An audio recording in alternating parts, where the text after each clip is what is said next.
Hello and welcome back to the machine learning video series. Up till now, we have seen one way of solving regression and one way of solving classification problems. Of course, machine learning goes beyond just logistic and polynomial regression. There are many more sophisticated algorithms that can be used. However, the objective remains the same. We try to give some data to the machine and expect some output. One of these algorithms is kNN, or k nearest neighbors. It is a classification algorithm but can be modified for regression. Let us look at this example here and try to find whether the green circle belongs to class A, that is orange triangle, or class B, that is blue square. In kNN, we define k, or the number of nearest neighbors, and find which class has k number of data points nearest to the point in consideration. In this case, the green circle. For example, if we set k equal to 2, we can see that 2 triangles are closer to the green circle than 2 squares. Hence, we conclude that the green circle belongs to class A or orange triangle. Alternatively, if we set k equal to 3, we can see that 3 squares are closer to our point than 3 triangles.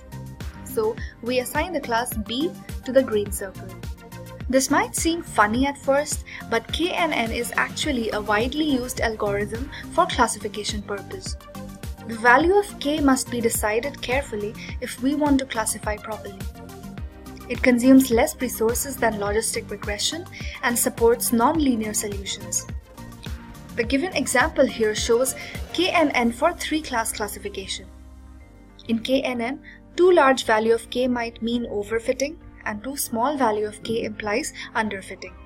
There are many other algorithms available for machine learning, like SVMs, which is used in comparing stock performances. Decision trees are employed in problems like understanding consumer behavior on a website that leads to a product getting purchases. Random forest improves the accuracy of a single decision tree by generating multiple decision trees and taking a majority vote of them to predict the output. They are used in problems like predicting power usage in an electrical distribution grid. Knife Bayes are popularly used in categorizing news, email spam detection, face recognition, and sentiment analysis.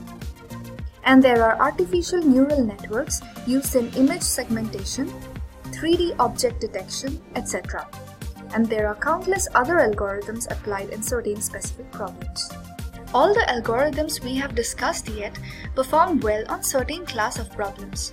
For example, linear regression is widely used in sales forecasting and also for risk assessment analysis in health insurance companies. Logistic regression is popular where words have to be classified into categories and also for weather forecasting. kNN classifiers are used for simple handwriting detection and video recognition. For more accuracy and to analyze complex videos, neural networks are used. Support vector machine or SVM is another popular algorithm that is used in problems such as comparing relative performance of stocks over a period of time. With this, we conclude the supervised learning part of machine learning series. From the next video, we will look into other possibilities and categories of machine learning. Thank you and see you in the next video. Hello and welcome back to the machine learning video series. With the last video, we have completed our basics on the linear regression model. Now let's look at the next most used regression, which is logistic regression. We have discussed problems that dealt with continuous label values. However, many problems that we come across require classes or categories as outputs. For example, if we want to detect an animal in a picture, we would expect the name of an animal in our output from a neural network, not a numerical value. But there is a major problem with such categorical output because the loss cannot be calculated in the same way as regression. That is, the predicted and actual output cannot be subtracted from each other for obvious reasons. So, to denote categorical values, we use integers. For example, we can assign 1 to dogs and 0 for cats. If our output is 1, a dog is predicted, and if the output is 0, a cat is predicted. Other integers can also be assigned in case of more number of classes. For once, consider a mathematical function called sigmoid. From the graph, it is evident that in the sigmoid function, if the input value is greater than 0, its value comes out to be close to 1. For values less than 0, its value comes out to be closer to 0. The value of sigmoid is exactly 0.5 at input 0.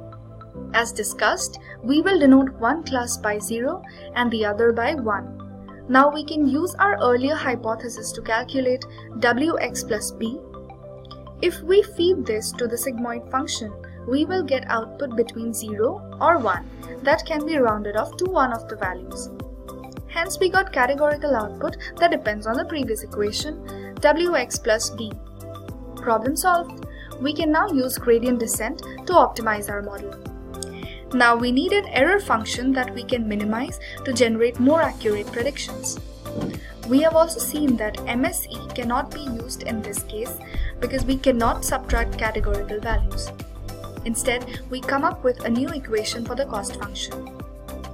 This time, the cost function is defined as j equal to minus bracket open y multiplied by log of p plus 1 minus y multiplied by log of 1 minus p, where y is the actual class and p is the predicted class. It looks complicated but makes perfect sense. We know that log of 0 is infinity and log of 1 is 0. So, if the predicted and actual class are both equal to 1, the equation becomes 1 into 0 plus 0 into infinite, which is 0. Same goes for when both predicted and actual class are 0. However, when actual class is 1 and predicted class is 0, the equation becomes j equal to minus bracket open 1 into infinite plus 0 bracket close, which is infinite. Same for when actual class is 0 and predicted is 1. We see here that for correct prediction, the cost is 0, but for incorrect predictions, the cost is very large. Hence, this is a very useful cost function. The rest of the process is same. We differentiate the cost function and find out the appropriate values of dependent variables. That is, we apply gradient descent to the model with our new cost function.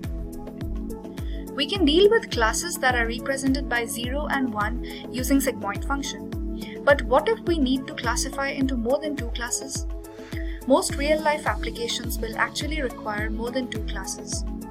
For example, if we want to classify images of handwritten numbers, we have 10 possible classes corresponding to numbers 0 to 9. We do not have a function that can give us any number of classes as categorical output.